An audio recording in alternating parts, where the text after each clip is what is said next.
नमस्कार भैया बहनों, आज हम चर्चा करेंगे प्राचीन काल में व्यापार और वाणिज्य के इतिहास के बारे में तथा व्यापार और वाणिज्य में स्वदेशी बैंकिंग प्रणाली के योगदान के बारे में।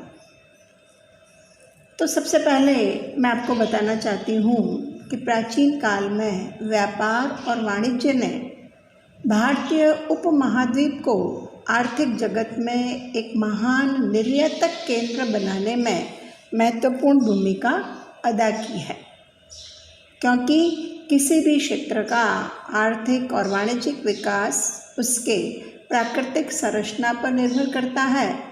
और यह हमारे देश के लिए सत्य भी है, क्योंकि हमारा देश भारत एक उपमहाद्वीप है। आप सभी जानते हैं कि हमारा देश भारत एक उपमहाद्वीप है। आप सभी जानते हैं कि हमारे देश के उत्तर में हिमालय और दक्षिण में हिंद महासागर तथा पूर्व में बंगाल की खाड़ी और पश्चिम में अरब सागर है।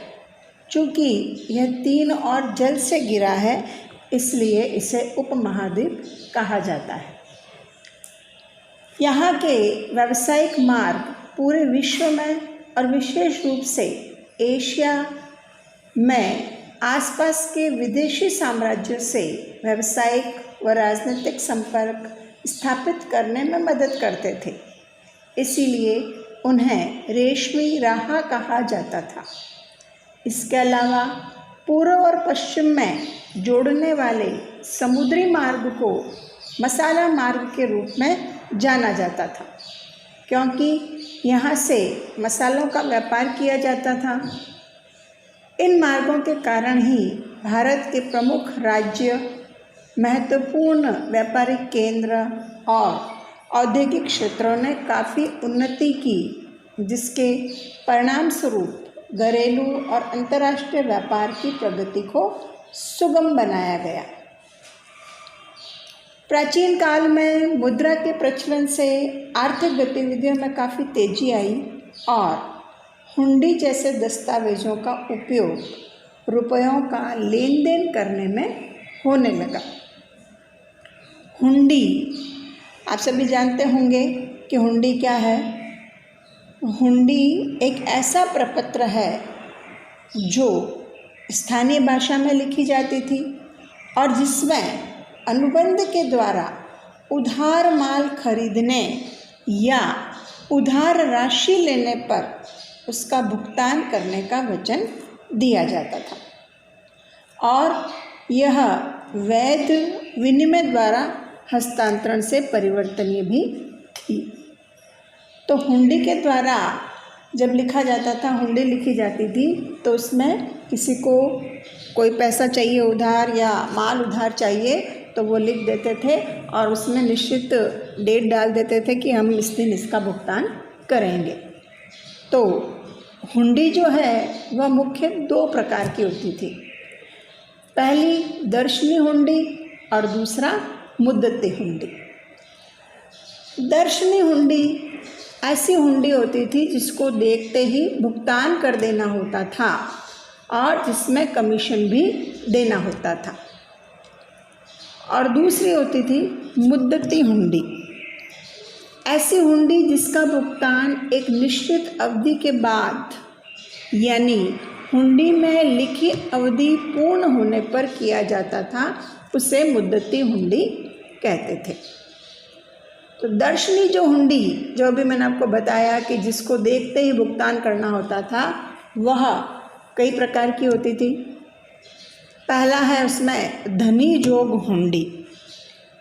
ऐसी हुंडी जो किसी भी व्यक्ति को देय हो सकती थी और जिसमें भुगतान पाने वाले पर कोई दायित्व नहीं रहता था, तो वह कहलाती थी धनी जोग हुंडी। दूसरी शाहजोग हुंडी।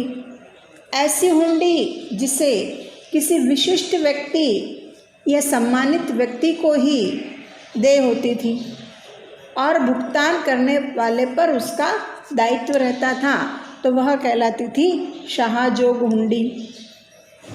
तीसरा फरमानजोग हुंडी, फमानजोग हुंडी यानी ऐसी हुंडी जो केवल आदेशित व्यक्ति को ही देय होती थी, यानी जिसके लिए आदेश दिया है उसी को देय होती थी, उसे कहते थे फरमानजोग हुंडी। चौथी होती थी देखनहार हुंडी, यानी ऐसी हुंडी केवल वाहक या प्रस्तुतकर्ता को ही देय होती थी, तो वह कहलाती थी देखनहार हुंडी। इसी प्रकार मुद्दती हुंडी भी 2 प्रकार की होती थी। पहला है इसमें फरमानजोग हुंडी, यानी ऐसी हुंडी जो निश्चित अवधि के बाद सिर्फ आदेशित व्यक्ति को ही देय होती थी, वह कहलाती थी फरमानजोग हुंडी। दूसरी जोखिमी हुंडी, ऐसी हुंडी जब व्यक्ति किसी को माल बेचता था तो माल भेजने पर आहरित होती थी। माल यदि मार्ग में खो जाता है तो हुंडी धारक ही उसकी लागत को वहन करेगा। आहरी यानी जो सामने वाला जो माल मंगा रहा है, यानी जिससे माल भेजा जा रहा है, उसका कोई उसमें दायित्व नहीं होता था। तो इस प्रकार स्वदेशी बैंकिंग प्रणाली में धन उधार लेकर एवं साख पत्रों के माध्यम से घरेलू व्यापार और विदेशी व्यापार में वित्त की कमी को दूर करने में काफ़ी महत्वपूर्ण योगदान दिया। इसके अलावा बैंकों का विकास भी होने लगा और साथ साथ देशी बैंकरों जैसे सेठ, साहूकार, महाजन आदि ने लोगों को कीमती आभूषण गिरवी रखने पर पैसा उधार देने का कार्य भी प्रारंभ कर दिया, जिससे निर्माताओं को वस्तुओं का उत्पादन करने के लिए आवश्यक मात्रा में संसाधन प्राप्त होने लगे। प्राचीन काल में कृषि एवं पशुपालन भी लोगों की आय का मुख्य घटक थे। किसान एक साल में 3 फसलें उगा लेते थे। आप सभी जानते हैं रबी की फसल, खरीफ की फसल और जायद की फसल, और इन फसलों के द्वारा वो अपनी आय प्राप्त करते थे। इसके अलावा सूती वस्त्रों की बुनाई, रंगाई, छपाई, मिट्टी के बर्तन बनाना, हस्तशिल्प, मूर्तिकला, कुटीर उद्योग आदि भी आय के मुख्य स्रोत थे। इसके साथ ही व्यापार और वाणिज्य के वित्त पोषण हेतु वाणिज्यिक एवं औद्योगिक बैंक भी बने तथा किसानों को अल्प व दीर्घकालीन ऋण देने के लिए कृषि बैंक भी अस्तित्व में आए। इसके अलावा कई मध्यस्थों का भी उदय हुआ, जिन्होंने व्यापार व विदेशी व्यापार की जोखिम को वहन करने की जिम्मेदारी लेकर निर्माताओं को वित्तीय सुविधाएं प्रदान की, जिनमें कमीशन एजेंट, दलाल आदि शामिल हैं। और उस समय जगत सेठ जैसी संस्था का भी विकास हुआ। प्राचीन काल में थल व जल परिवहन लोकप्रिय थे, क्योंकि व्यापार थल व जल मार्गों दोनों से होता था।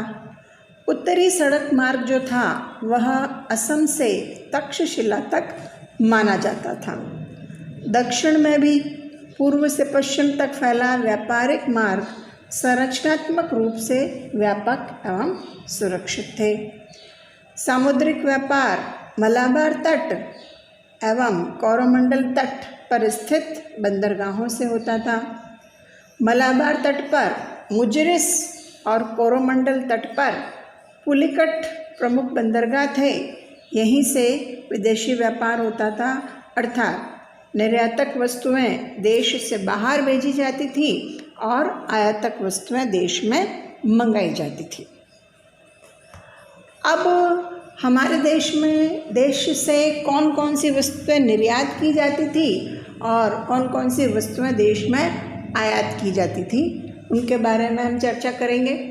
तो निर्यात की जाने वाली वस्तुओं में मुख्य वस्तुएं थी सूती वस्त्र, मसाले, कीमती पत्थर, अफीम, तिल का तेल, नील, काली मिर्च, कपास, रेशम, तोते, जीवित मवेशी, पशु उत्पाद खालें, चमड़ा, कछुआ कवच, हीरे मोती, ग्रेनाइट, तांबा आदि। ये सारी जो वस्तुएं थी ये देश से बाहर भेजी जाती थी, यानी देश से निर्यात की जाती थी।